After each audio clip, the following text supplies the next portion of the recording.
Kemuliaan Al-Quran yang telah dibahas sebelumnya membawa kita pada perenungan ayat yang sangat agung, yaitu surat Al-Ahzab ayat 72.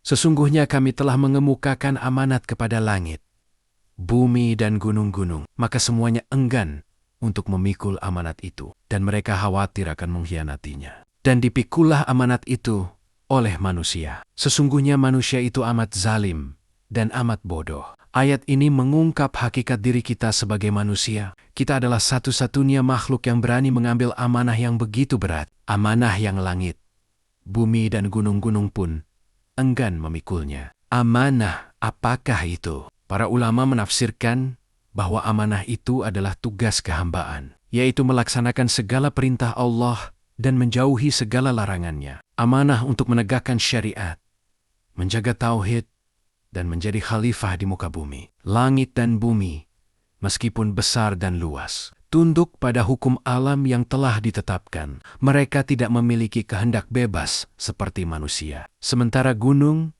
meskipun kokoh, tidak memiliki pilihan untuk taat atau maksiat. Namun, manusia dengan akal dan kehendaknya mengambil risiko besar ini. Kita menerima amanah yang di dalamnya terkandung ujian dan pilihan. Pilihan untuk taat dan mendapatkan kemuliaan, atau durhaka dan mendapatkan kehinaan. Ayat ini kemudian ditutup dengan kalimat yang menusuk. Sesungguhnya manusia itu amat zalim dan amat bodoh. Mengapa zalim? Karena kita seringkali mengkhianati amanah itu. Kita lalai dalam sholat, enggan membaca Al-Quran, dan bahkan berani melanggar perintahnya. Kezaliman terbesar adalah menzalimi diri sendiri. Dengan menjauhkan hati dari petunjuk Allah, kita membiarkan hati kosong dari cahaya Al-Quran, sehingga ia menjadi keras, mati rasa, dan sulit untuk disentuh. Mengapa bodoh? Karena kita tidak menyadari betapa agungnya amanah yang kita pikul. Kita menyia-nyiakan kesempatan emas untuk menjadi hamba Allah yang sejati. Kita lebih memilih kesenangan dunia yang fana. Padahal